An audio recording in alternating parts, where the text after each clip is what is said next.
Welcome to Woodlawn Talks today, and it is good to be back in studio for number 2 of the video podcast of Woodlawn Talks, and we have an incredible day for you, and it is so good to have my pastor, Pastor Aaron Soto from Appleton, Wisconsin, the pastor of ATC, or Apostolic Truth Church. And I just cannot begin to tell you how much of a blessing this family has been to my wife and I and our children and our church. We have learned so much from them over the last few years, and then God placed them in our life as our pastor, and we try to bring them in as much as possible, but specifically at least once a year here to Woodlawn, and they just become a part of the fabric of who we are, and we're going to be blessed today to have them in studio with us. We're going to have fun, and we're going to be talking about something that he and I are both passionate about, and that is aligning the mission and vision of the church. One vision for the church that all of the ministries rally around, and we believe that if you will apply this principle and concept to your life and to your church, that you will be better for it. So, with that said, this is my best day yet. Pastor Soto, it is so good to have you in the Woodlawn Talk studio. My pleasure. And I know we have been privileged to have you in studio before, specifically with an audio podcast, but this is your first time in our video studio. But welcome back to Columbia and Woodlawn. Thank you. It is always a highlight for our church to have you and Sister Heather with us. And I want to talk about something today that I feel like you guys do so well at ATC. And, your ministry kind of speaks to this because you're so laser focused. You know what you want out of life and ministry and pastoralship. And I think that all kind of starts with your heartbeat for vision and mission. And I know, a lot of people think that's just a corporate term. Mm-hmm. But truly, it's a spiritual term. We have to have vision and mission for the church. Right. And I just want you to unpack that for us a moment. What does that mean to you? How do you align vision and mission with the local church? Well, I will say that, first of all, I think that the highest capacity churches, most effective churches, are very clear about what their purpose is and what their plan is. And I think that when, I've heard churches say, our purpose is that we're going to do whatever we can to reach the lost short of breaking the law. And that sounds great, but it's ambiguous. That's right. And I don't think a church is going to thrive with ambiguity. And so we have to do better than that. I find that we have great churches in our fellowship who they have resources, they have people resources, but they don't know the difference between the good ideas and the God ideas because they haven't really thought deeply about what is our vision, what is our mission as a church. And as a result, they say yes to too many good things. And there's an overcommitment, and then there's a burnout that happens with these churches as they continue to, give a nod and permission to do certain things that all sound good, and they're spread thin, and they don't have a great outcome. Mm-hmm. And so I think that the purpose then of the vision and the mission statement is that it just aligns our churches.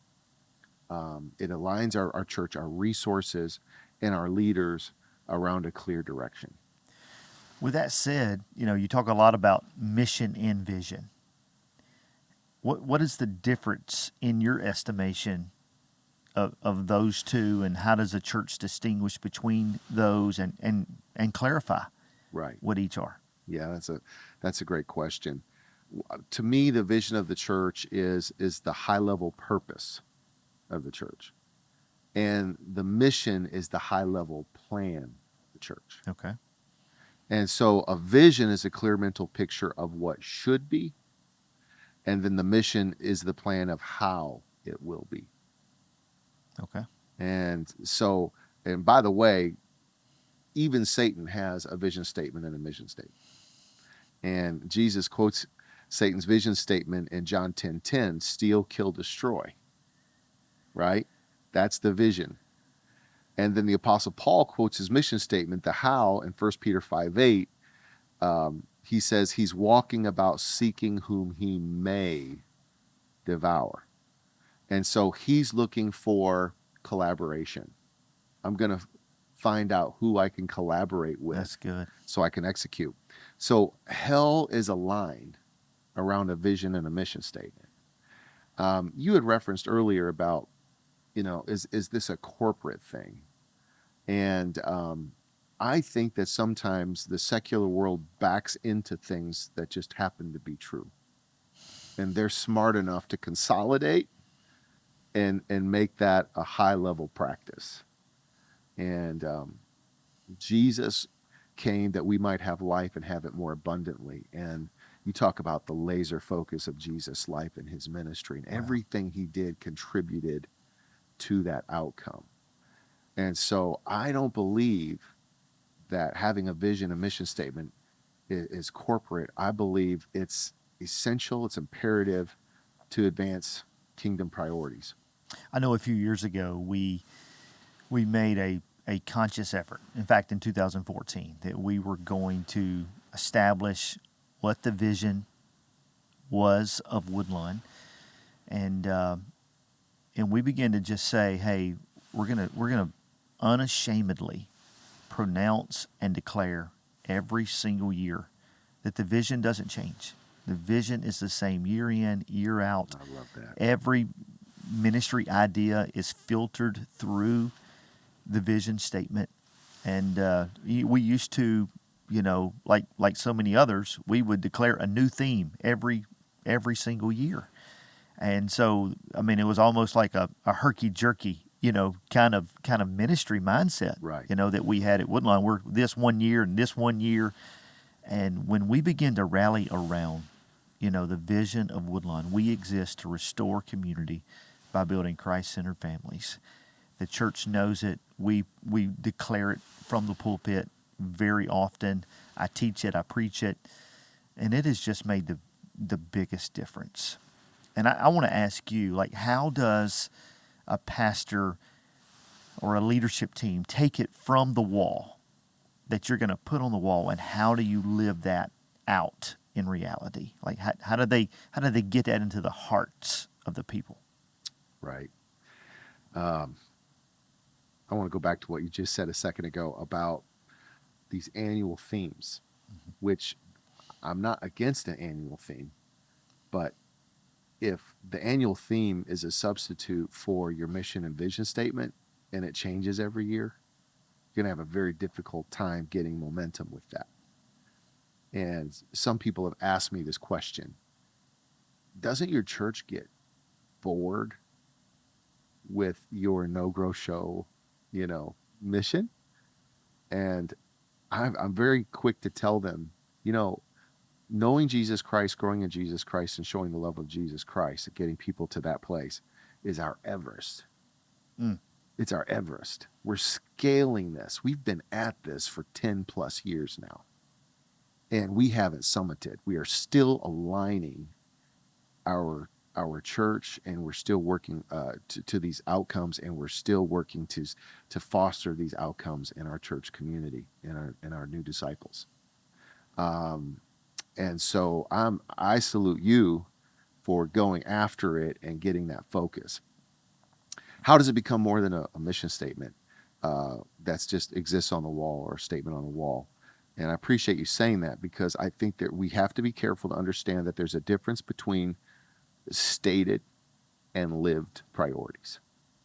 And it's so easy to get in a room and write something up that's catchy and, That's anchor good. it to the property and forget it. So number one, I think it's very important that we get buy-in from our highest level leaders.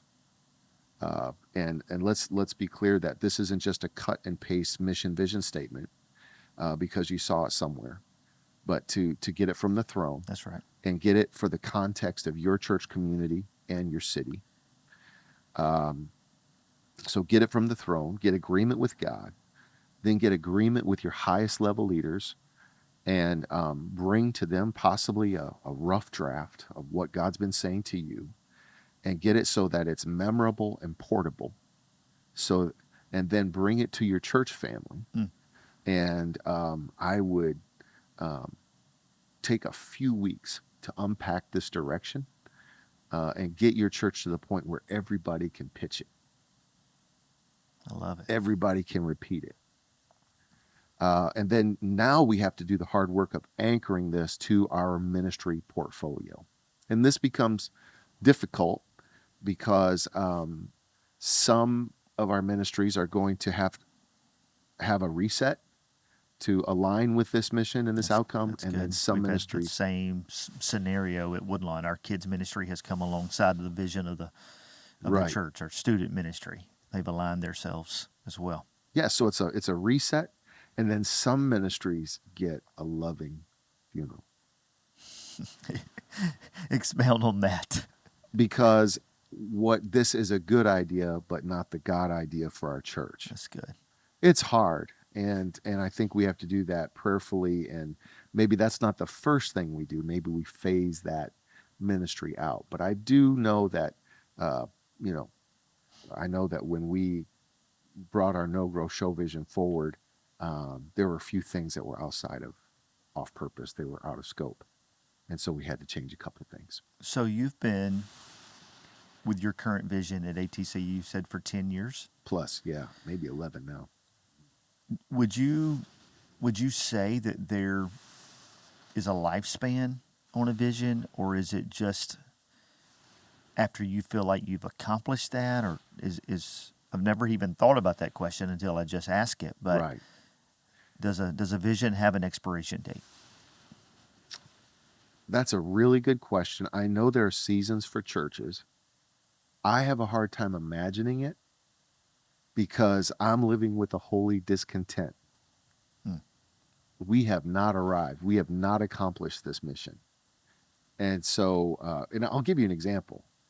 So when we launched No Grow Show, we did what I just shared with you, agreement with God, agreement with leaders, and then we invited our church and departments to align themselves with this vision. I had to tell some directors and departments, this is where you fit in the scope of this vision. I want to be clear about that. This is the outcome that I'm asking you to serve in our mission and vision. But that being said, with all this work that we've done, we have No Jesus services, we have Grow services. We have services that serve the show the love of Jesus Christ. We have No Grow Show discipleship, path. We have No Grow Show life groups, small groups, ministries. I mean, it's everything. Wow. But at the same time, I've discovered that our apostolic homes are not as healthy as our apostolic churches. Wow, that's so good and so true. And I think that the new frontier for ATC is to develop No Grow Show homes, where every home is an outpost of our church and living that. And don't ask me how we're going to do it because I don't know yet. This is a frontier for us, and we're going to have to do the hard work of getting this work done. So you have alluded to the vision and mission of ATC several times today. I want you to they hear me, our audience hears me all the time talking about the vision of Woodlawn. In fact, whenever we started our podcast, that's how we started. Like, this is the vision of our church. These are the core values of our church. But we like to learn from others. And ATC is at the top of my list, for people that I watch, I listen to, I learn from. Can you just tell us how the vision came about, your heartbeat, and just the ATC story? Right. 11 years ago, I would say that ATC was a good church, but not a great church. We had phenomenal leaders, but we weren't focused on what we were doing. So the diversity of our ministries were as diverse as our leaders and whatever happened to be in their heart, whatever they happened to have a passion for. And yes, we had children's ministries and teen ministries and such, but we weren't aligned. And so uh, the book Simple Church, read that book, and there was agreement in my heart with the idea that we do need to simplify and clarify. The book says that simple doesn't mean easy, and I learned that how simple an iPhone is. Well, the genius to be able to have such simplicity It's difficult. is very, very difficult. Yeah. So I took a year to pray and seek God and ask myself, what does the finish line look like? If someone were fully assimilated into our church, what would their core practices be? What would they look like? And it just came down to, I would want people to know Jesus and actively growing their relationship with Jesus Christ and showing the love of Jesus Christ to their world. And so I had a few kind of different visions or versions, I should say, of this No Grow Show model. And then I brought it to our leaders, and then we simplified it, clarified it. And then, of course, we talked to our leaders, aligned, and then brought our church family into it. We anchored No Grow Show to our church so we could see that. And then we ask ourselves, how are we doing? And this is where we really discovered that, we're doing okay, but I wouldn't give us an A, because if I were looking at our families, I feel like there's a big opportunity there, a growth opportunity for us. And that's why I can't imagine just changing our vision right now and mission as a church. So it's been a beautiful thing for us. The outcome has been very strong. I would believe that it's accelerated us. It's caused us to be a healthier church family. And there's a lot of work to be done. What's the future look like? I know you're getting ready to build a church and a new church building, and that's going to be so community centered. Right. Yeah. Talk about that for a moment. We designed a building to facilitate our No Grow Show mission. Wow. So that was what we had in mind when we designed it. So when you talk about everything flows through the vision, you're not just talking about ministries. You're talking about facilities, programs, right. Outreach. That's right. The community engagement piece of showing the love of Jesus Christ. For instance, we have an 1,100 square foot room in our building for our neighbors to have birthday parties. And I've been meeting with the mayor and the police chief and just finding out what their highest level needs are and figuring out how we can serve our community, engage our community. There are spaces in our new facility that are designed for small groups, because we do have small groups, portfolio, and that's part of our No Grow Show vision. And so we're trying to be thoughtful. Money is a restrictor of creativity. All times. Yes. And so hopefully we can get it all done. Well, Pastor Soto, thank you for agreeing to share some of the AT story and success with our Woodlawn Talks audience today. And this has been a highlight of mine to have my pastor, my friend, and visionary, Pastor Aaron Soto, in the studio today. And regardless of where you find yourself, you can start to align the vision and mission that God has given you in your ministry, in your church. If you're a staff leader today, I just want to encourage you and prod you. Get under the vision and mission of your pastor. Let your ministry align with his vision, with the vision of the church. It cannot be segregated. It cannot be divided. Like it's got to be in alignment. And take what we've said today, make it yours. We pray blessings upon your church and the revival that God has for your city, and may this be your best day yet.